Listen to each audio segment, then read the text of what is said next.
क्यों?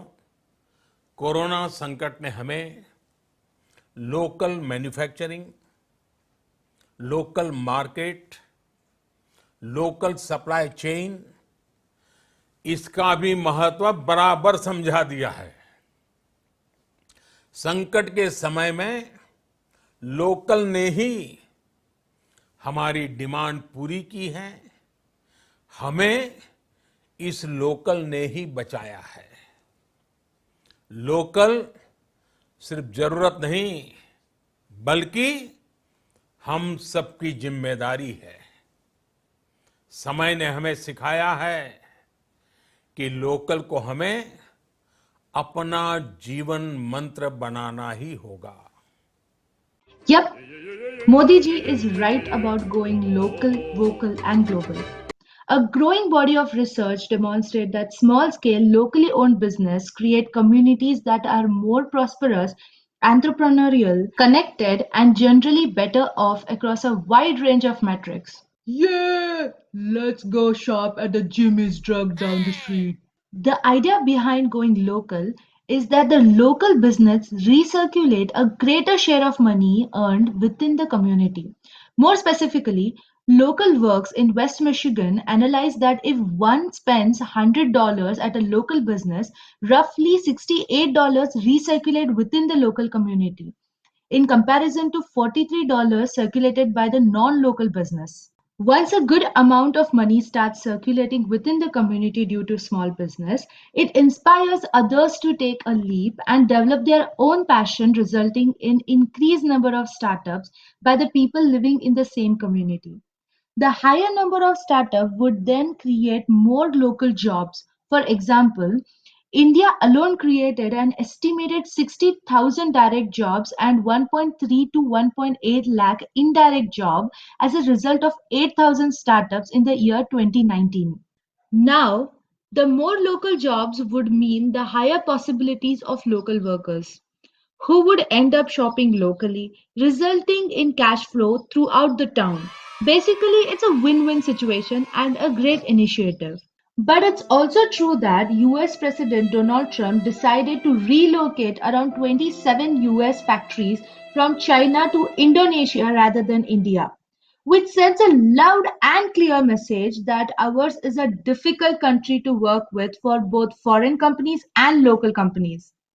So in this video, let's understand three most important reasons as to why it's difficult for India to become Atmanirbhar. But before diving deeper, subscribe to my channel, The Sustainability Mindset, and press the bell icon to get the latest update.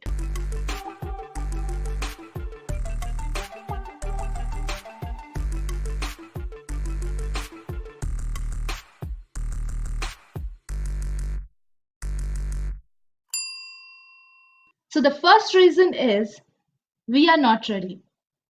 Let me explain. To become Atmanirbhar, it's important to understand as to what extent are we dependent on other countries and for which specific product.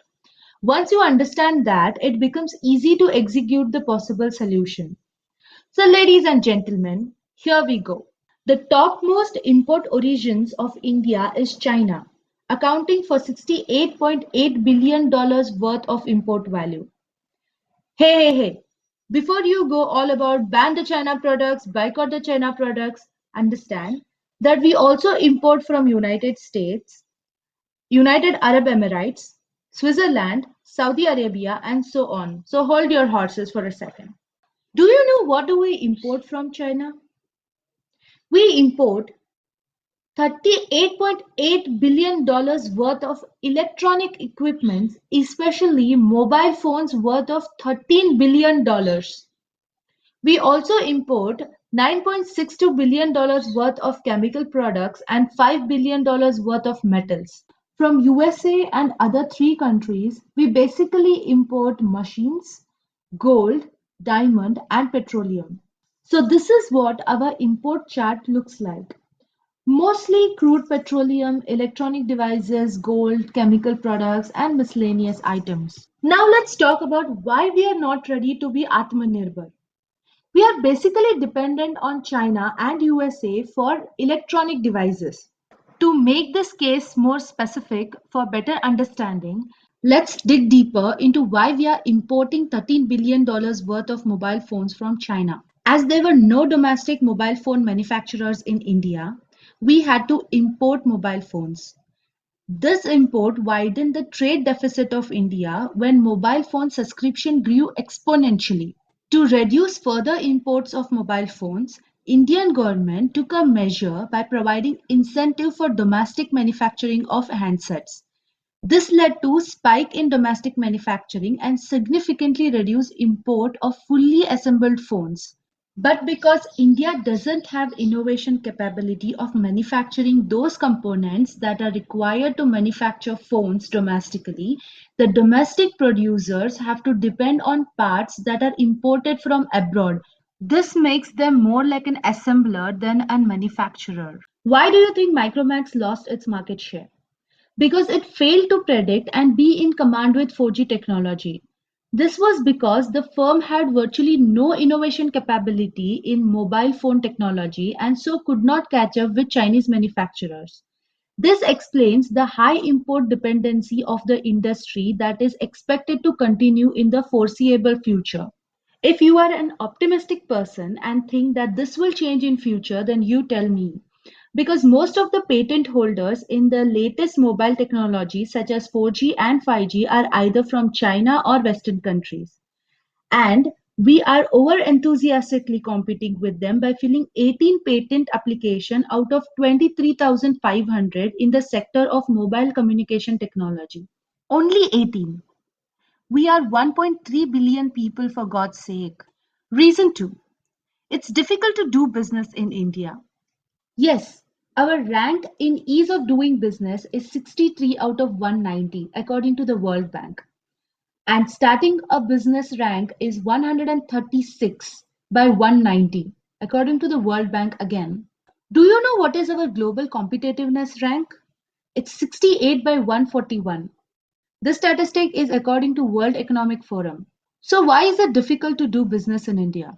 It's because of number of procedures one has to go through to start a business in India. More than 10 different procedures are required to start a business that account for 18 to 20 days. This is just paperwork. Then another 15 different procedures are required to get a clearance on the site for construction, which may require 3 to 4 months. Construction of the facility may take up to 6 to 8 months.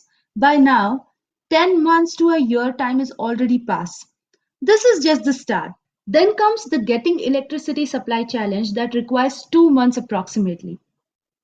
It eventually starts getting harder and harder further. But apart from all these time consuming procedure, one has to deal with corruption. Come on, let's face it. Our global corruption rank is 80 out of 180 country. Last but not the least, the third reason is nor are we opportunistic, nor are we proactive. In India, more than 6 in 10 adults agree that they rarely see business opportunity. And a similar portion agree that even when they see an opportunity, they rarely act upon it. This demonstrates the level of preparedness towards entrepreneurship and illustrates the entrepreneurial potential of people in a society. So you tell me how. How are we going to become Atmanirbhar? I am an optimistic person. By pointing out the flaw, I intend to show where the problem is so that proper and effective measures are taken. Jai Hind. Hey, if you like my video, do like, share and comment. Don't forget to subscribe to my channel, The Sustainability Mindset. See you after 10 days with new topic to blow your mind. Until then, be safe.